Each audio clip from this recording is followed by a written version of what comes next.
Bienvenidas y bienvenidos a una sesión más de Ciencias Biología, que se titula Super Pinzones y Super Tortugas. Estoy muy contenta de poder estar nuevamente con ustedes. Recuerden que soy la profesora Ana Gabriela Martínez. Yo soy el profesor Arturo Díaz y juntos nos divertiremos aprendiendo sobre adaptaciones. En la sesión de hoy hablaremos de dos especies de animales que, aunque unos tengan plumas y los otros caparazón, tienen más cosas en común de las que te imaginas.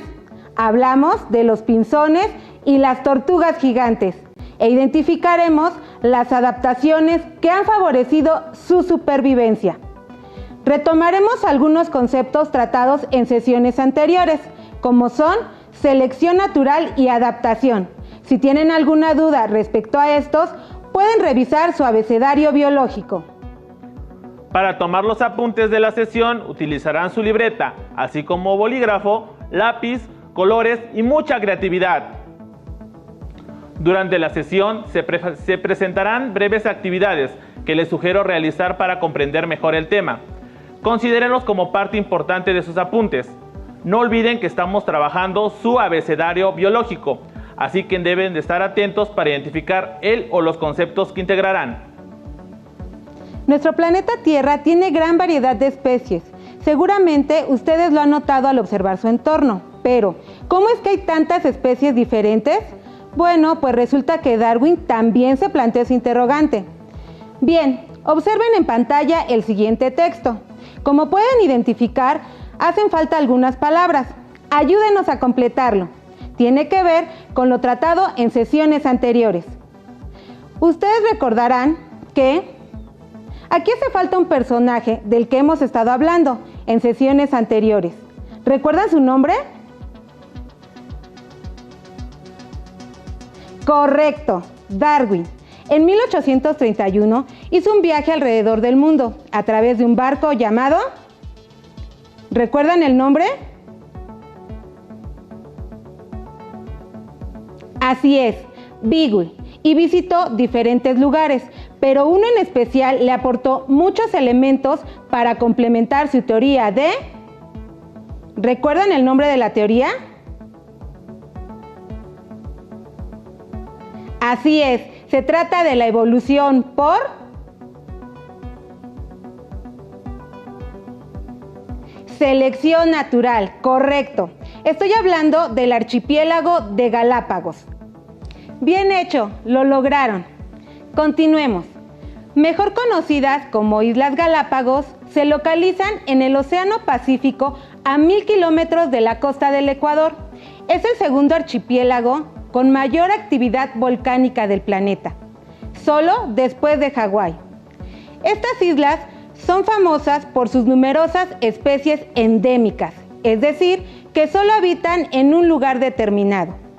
En 1978 fueron declaradas Patrimonio de la Humanidad por la UNESCO y deben su nombre a la presencia de gran cantidad de tortugas gigantes, cuyo caparazón se asemeja al de una silla de montar llamada Galápagos.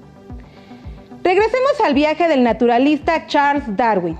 Como les comentaba, durante su trayecto visitó las Islas Galápagos.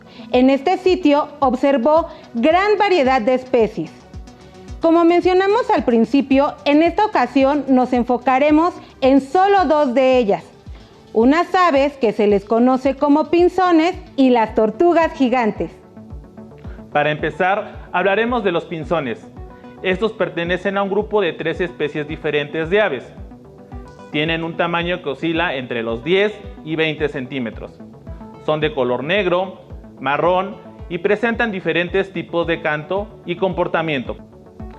Darwin pensó que eran aves pertenecientes a diferentes familias porque se percató que presentaban características distintas en la morfología del pico y además su dieta era distinta. Sin embargo, el especialista John Gould, a quien pidió apoyo para identificarlas, determinó que presentaban particularidades que permitían formar un nuevo grupo de especies. Con esto, Charles determinó que las 3 especies derivaron de un ancestro común y que con el paso del tiempo las generaciones fueron acumulando diferencias.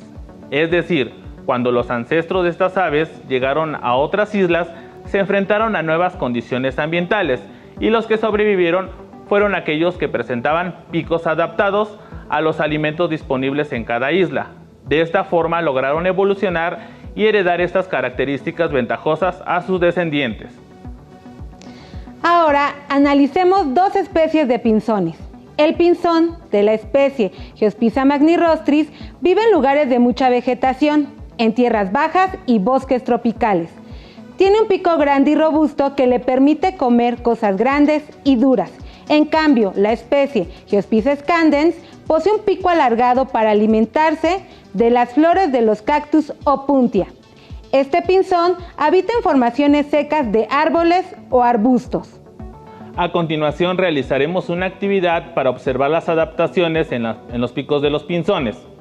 Tomaremos en cuenta 4 especies de pinzones. Tienen que observar detenidamente la forma de sus picos, ya que lo relacionaremos con el tipo de alimento que pueden consumir. Para realizar esta actividad, elegimos un par de piezas de rompecabezas. Ambas tienen que coincidir. Por un lado, la forma del pico del pinzón, a la que se le asignó un número.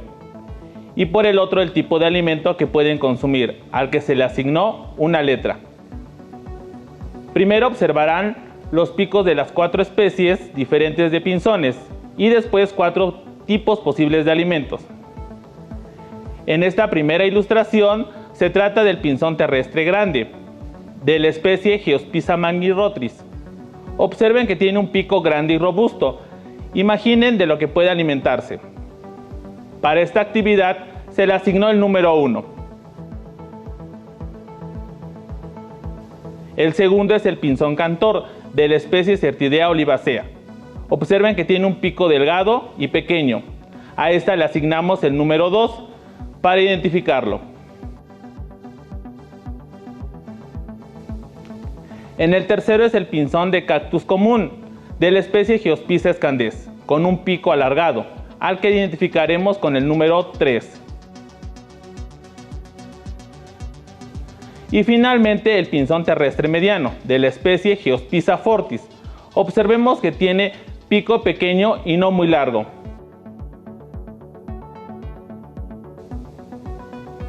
Recapitulando, con el número 1 está el pinzón terrestre grande, con un pico fuerte y robusto. En el número 2, el pinzón cantor, con un pico delgado y pequeño. En el número 3 está el pinzón de cactus común, con un pico alargado. Y por último, con el número 4, el pinzón terrestre mediano, con un pico pequeño y no muy largo. Bien, observemos los alimentos que están ubicados con letras. Con la letra A vemos semillas pequeñas e insectos. Con la letra B, insectos ubicados en pequeñas rendijas. En la C, una planta de cactus llamada Opuntia. Y finalmente, con la letra D, semillas grandes y gruesas. Ahora analicemos con atención la siguiente imagen e intentemos relacionar correctamente. Observen los dibujos de los pinzones y los alimentos que ya se han explicado. Traten de relacionarlos. Les sugiero anotar en su cuaderno número y letra. Ahora veamos los resultados. Revisen si coinciden. Empecemos con el pinzón terrestre grande. El resultado es 1D, pues su pico grande y robusto le permite comer cosas grandes y duras. Cuando no come semillas, que es su especialidad, su alternativa favorita son las garrapatas. El siguiente es el pinzón cantor. El resultado es 2B, pues tiene un pico delgado y pequeño, que le permite alcanzar y comer insectos que se encuentran en pequeñas hendiduras. El tercero es el pinzón de cactus común, con un resultado de número 3, letra C. Tiene un pico alargado y tal como le indica su nombre, le gusta alimentarse de la pulpa de los cactus Opuntia, como en el dibujo, al igual que de sus semillas.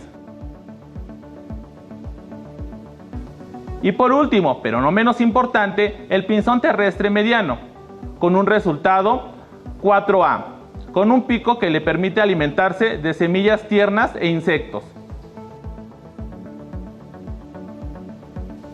¿En cuántos resultados acertaste? Con base en la actividad anterior, les sugiero que anoten y respondan en su libreta las siguientes preguntas. ¿Qué relación hay entre la forma del pico del pinzón y el tipo de alimento que consume? Anoten sus respuestas. ¿Qué pasaría si el pico del pinzón y el alimento no coinciden? Anoten sus respuestas. Como pudiste observar en la actividad, los pinzones con picos más robustos y fuertes pueden romper semillas grandes y los más pequeños comen insectos y semillas tiernas. Lo anterior se logró a través de la selección natural, es decir, solo los individuos mejor adaptados logran sobrevivir y reproducirse, heredando a sus descendientes esas características. Entonces, respecto a lo anterior, podemos destacar que todos los pinzones tienen un ancestro común. Los pinzones aprovecharon las condiciones ambientales y los picos se adaptaron a los tipos de alimento disponible. Hay una relación significativa entre las características morfológicas de sus picos y el ambiente. Recuerden que en la sesión anterior se habló sobre adaptación. Se manejaron las adaptaciones morfológicas, que tienen que ver con los cambios que presentan los organismos en su estructura externa y les permiten confundirse con el medio o contar con estructuras para adaptarse mejor a su entorno. Ahora hablaremos de las tortugas galápagos o tortugas gigantes. Su historia ha sido muy desafortunada porque pasaron a ser de 250,000 ejemplares a 15,000, que es lo que se estima actualmente. Les contaré brevemente lo que sucedió. Durante el siglo XVII, cuando los barcos empezaron a arribar a las costas de Galápagos, las tortugas comenzaron a ser muy importantes para los marineros, ya que vieron en ellas una fuente de alimento tanto en tierra como a bordo del barco, pues las tortugas sobrevivían varios meses sin alimento ni agua, proporcionándoles comida fresca e inclusive agua extraída de sus vejigas. Además utilizaban su aceite para las lámparas. Esto fue un factor que disminuyó el número de individuos de las poblaciones de tortugas. Otro factor que contribuyó en la disminución de su población fue el hecho de introducir en su hábitat especies como cerdos, cabras, gatos y ratas que encontraron las condiciones para reproducirse y que se alimentaban de las crías de tortugas. Lamentablemente su explotación duró hasta principios del siglo XX. ¿Sabías que las tortugas gigantes son de los reptiles más antiguos del mundo? Y que se ha registrado que la más longeva llegó a vivir 175 años. ¿Lo pueden imaginar? Casi 2 siglos. ¿Y sabían que pueden alcanzar un peso de 250 kilogramos? Observen los siguientes ejemplos. Son muy grandes. Se han reconocido aproximadamente 15 subespecies de tortugas y actualmente solo quedan 11. En junio de 2012 hubo una lamentable noticia. Murió el solitario George, una especie que habitaba en la isla Pinta. Es el que observan en pantalla. Pero no todo es desafortunado.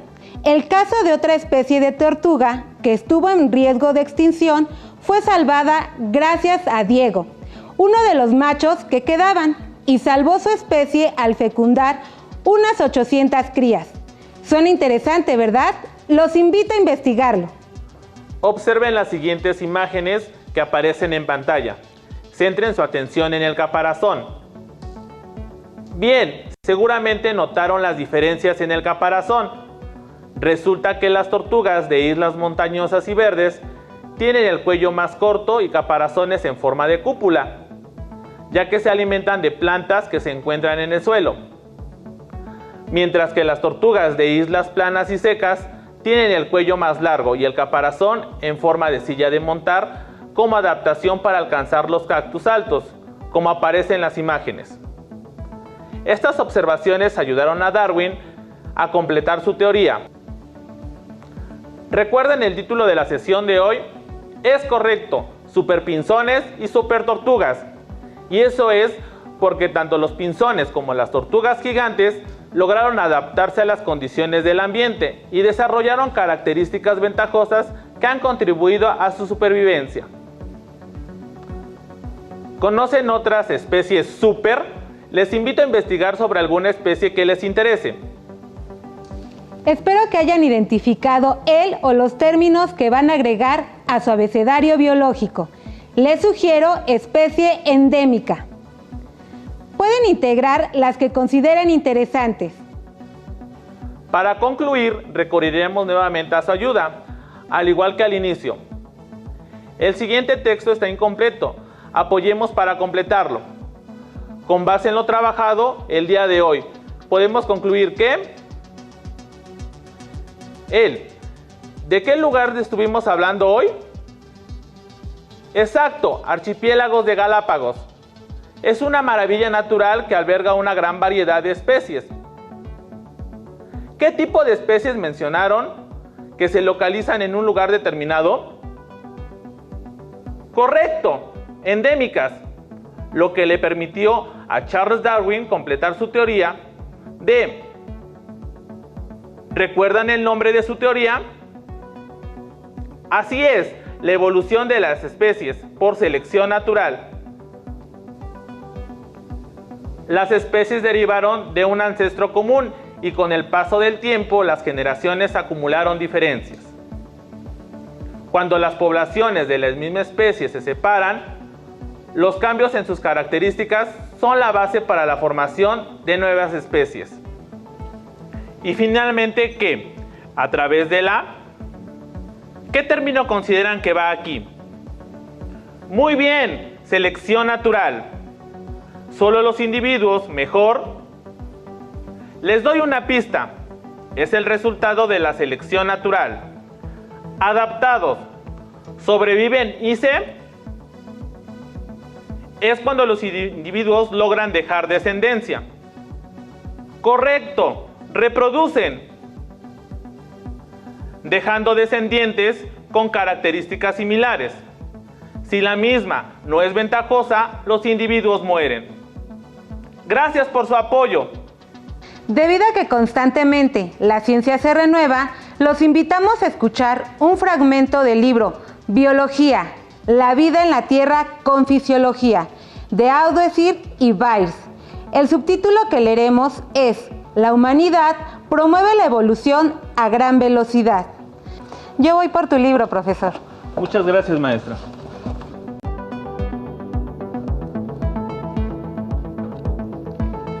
Guardián de la Tierra. La humanidad promueve la evolución a gran velocidad. Probablemente tú no te consideres como un gran motor de evolución.